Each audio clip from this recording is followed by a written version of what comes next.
ഇത് കാണുമ്പോൾ പോലും വെറും 2 മിനിറ്റല്ലേ വെറും 2 മിനിറ്റല്ലേ എന്ന് പറഞ്ഞിട്ട് റിപ്പോർട്ടിൽ അപാകതയില്ല എന്ന് പറയുമ്പോൾ മനസാക്ഷി ഇല്ലെന്നാണ് എനിക്ക് ചോദിക്കാനുള്ളത്. മൃഗങ്ങളാണോ ഇതൊക്കെ? മൃഗങ്ങളാണോ? ഇന്നലെ വന്ന റിപ്പോർട്ട് കേൾക്കുമ്പോൾ എൻ്റെ വീട്ടുകാർക്കും എനിക്കും ഉണ്ടാകുന്ന മാനസിക സമ്മർദ്ദം എന്ന് വെച്ചാൽ പറയാൻ പറ്റാത്തതാണ്. ഞാൻ പറയുമ്പോൾ എല്ലാവർക്കും അതൊരു കഥ മാത്രമായിരുന്നു. പരാതിക്കാരൻ ഞങ്ങളാണ്. ഞങ്ങളോട് ചോദിക്കാതെ, ഞങ്ങൾ ഒരു വാദം എന്താണെന്ന് കേൾക്കാതെ എങ്ങനെയാണ് റിപ്പോർട്ട് സമർപ്പിക്കുന്നത്? ആ റിപ്പോർട്ട് എങ്ങനെയാണ് മറ്റുള്ളവർ മുന്നിൽ അവതരിപ്പിക്കാൻ ഇവർക്ക് എങ്ങനെയാണ് മനസാക്ഷി ഇല്ലാതെ ചെയ്യാൻ പറ്റിയെന്ന് അറിയില്ല.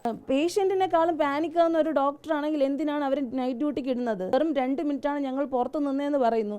ഒരാളുടെ ജീവൻ പോകാൻ എത്ര സമയമാണ് വേണ്ടത്? ഈ പറയുന്നവർക്ക് മനുഷ്യത്വം ഇല്ലേ? ഒരു ആശയവിനിമയം നടത്തിയിരുന്നില്ല. ഞാനും എൻ്റെ ബ്രദറിൻ്റെ നമ്പറും കൊടുത്തിട്ടുണ്ട്. ഒരു ഫോണിലൂടെ പോലും ബന്ധപ്പെട്ടിട്ടില്ല.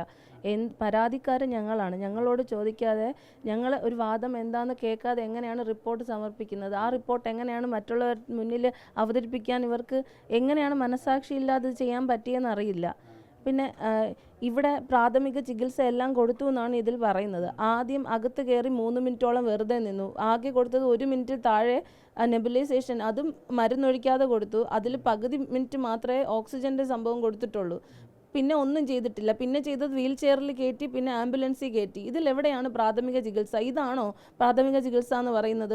അവിടെ ഈ റിപ്പോർട്ട് കൊടുത്ത സൂപ്രണ്ട് രമ എന്ന് പറയുന്ന മാഡവും അതുപോലെ അവിടെ നിന്നിരുന്ന എല്ലാവർക്കും എത്ര മിനിറ്റാണ് മൂക്കും വായും പൊത്തി പിടിച്ചിട്ട് എത്ര മിനിറ്റ് നിൽക്കാൻ പറ്റും? വെറും 2 മിനിറ്റാണ് ഞങ്ങൾ പുറത്ത് നിന്നതെന്ന് പറയുന്നു. ഒരാളുടെ ജീവൻ പോകാൻ എത്ര സമയമാണ് വേണ്ടത്? ഈ പറയുന്നവർക്ക് മനുഷ്യത്വം ഇല്ലേ? അതാണ് മൃഗങ്ങളാണോ ഈ സംസാരിക്കുന്നതെന്ന് അറിയില്ല. ഈ 7 മിനിറ്റിനുള്ളിൽ അവിടെ ഒന്നും കൊടുത്തിട്ടില്ല. ആകെ കൊടുത്തത് 1 മിനിറ്റ് താഴെയുള്ള നെബുലൈസേഷൻ, അതും മരുന്നൊഴിക്കാതെ കൊടുത്തതാണ്. എന്നിട്ട് ഞാൻ പറയുവാണ്, ബോധം പോയി ഒന്ന് CPR കൊടുക്കുമെന്ന് ഞാൻ പറയുന്നുണ്ട്. അതുപോലും ആ ഡോക്ടർ ചെയ്യുന്നില്ല. പേഷ്യൻറ്റിനെക്കാളും പാനിക്കാവുന്ന ഒരു ഡോക്ടറാണെങ്കിൽ എന്തിനാണ് അവർ നൈറ്റ് ഡ്യൂട്ടിക്ക് ഇടുന്നത്? അതുപോലും മനസ്സിലാക്കാൻ പറ്റാത്തവരാണ്. ഒരു 9ാം ക്ലാസ്സിൽ പഠിക്കുന്ന ഒരു കുഞ്ഞിനോട് ചോദിച്ചാൽ ഹൃദയം ശ്വാസം കിട്ടാതെ വരുന്ന ഒരാൾക്ക് ആദ്യം കൊടുക്കേണ്ടത്, അയാൾ ബോധം പോയി കഴിഞ്ഞാൽ ആദ്യം കൊടുക്കേണ്ടത് CPR ആണെന്ന് അവർക്കറിയാം. അതുപോലും അറിയില്ലേ ഡോക്ടർക്ക്? ഞങ്ങൾ മെഡിക്കൽ കോളേജ് ഹോസ്പിറ്റലിൽ എത്തുന്ന സമയത്ത് അവിടെയുള്ള ഡോക്ടർ ആദ്യം ചോദിച്ചത് ആ ഹോസ്പിറ്റലിൽ നിന്ന് CPR കൊടുത്തിരുന്നോ എന്നാണ് ചോദിച്ചത്. അപ്പം ഞങ്ങൾ ഇല്ലയെന്ന് പറഞ്ഞു. പിന്നെ ഒരു 2 സെക്കൻഡ് കഴിഞ്ഞ് അവർ പുറത്ത് വന്ന് പറഞ്ഞു ഹൃദയം നിലച്ചതുപോലെയാണ്, മരിച്ചതുപോലെയാണെന്ന് പറഞ്ഞു. പ്രധാനപ്പെട്ട കാര്യം ഇവർ പറയുന്ന ആകെ 2 മിനിറ്റ്, ഒന്നത് 2 അകത്ത് കയറിയിട്ട് ആവശ്യമുള്ള ശുശ്രൂഷകളെല്ലാം കൊടുത്തു എന്നാണ് പറയുന്നത്. അതാണ് ഞാൻ പറയുന്നത്. അകത്ത് കയറി ഒരു 2 മിനിറ്റോളം ഇവരുടെ ഡിസ്കഷൻ ആയിരുന്നു, നഴ്സും ഡോക്ടറും തമ്മിലുള്ള.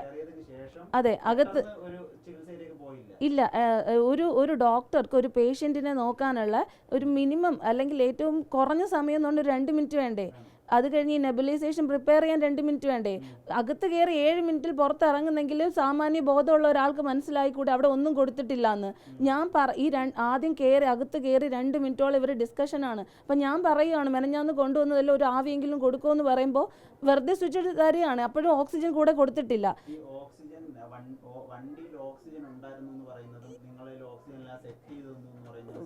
വെറും പച്ചക്കള്ളമാണ്. വെറും ഒരു ടാക്സി എന്ന് വേണമെങ്കിൽ ആംബുലൻസിനെ പറയാം. ആ ആംബുലൻസ് ഡ്രൈവർ വരുന്ന സമയം കാത്തു നിന്നു, അതിനകത്ത് കയറ്റുമ്പോഴും ഒരാൾ പോലും ഇല്ലായിരുന്നു. അല്ലെങ്കിൽ തന്നെ ഇല്ല ക്രിട്ടിക്കലായിട്ട് പോകുന്ന ഒരാൾക്ക് ഓക്സിജൻ സെറ്റ് ചെയ്യാതെ വിടുന്നവർ, അതും അപാകതയല്ലേ? ഒരു ഓക്സിജനും തന്നിട്ടില്ല. ആശുപത്രിക്ക് അകത്ത് കയറിയിട്ട് ഓക്സിജൻ കൊടുത്തിട്ടില്ല. പിന്നെയാണോ ആംബുലൻസിനകത്ത് ഓക്സിജൻ സെറ്റ് ചെയ്ത് തരും എന്ന് പറയുന്നത്?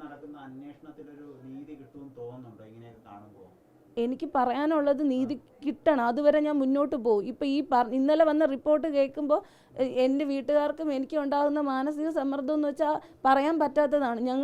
ഞാൻ പറയുമ്പോൾ എല്ലാവർക്കും അതൊരു കഥ മാത്രമായിരുന്നു. അത് ദൈവം എല്ലാവർക്കുമായിട്ട് കാണിച്ചു കൊടുക്കാനായിട്ട് ആ വിഷ്വൽസ് പുറത്ത് കൊണ്ടുവന്നു. ഇത് കാണുമ്പോൾ പോലും വെറും 2 മിനിറ്റല്ലേ എന്ന് പറഞ്ഞിട്ട് റിപ്പോർട്ടിൽ അപാകതയില്ല എന്ന് പറയുമ്പോൾ മനസാക്ഷി ഇല്ലെന്നാണ് എനിക്ക് ചോദിക്കാനുള്ളത്. മൃഗങ്ങളാണോ ഇതൊക്കെ? മൃഗങ്ങളാണോ? ഈ വാദിക്കുന്ന മനസാക്ഷി ഇല്ലാത്തവർക്ക് എത്ര നേരം ശ്വാസം പിടിച്ച് നിൽക്കാൻ പറ്റും? ഇതാണ് എൻ്റെ ക്വസ്റ്റ്യൻ.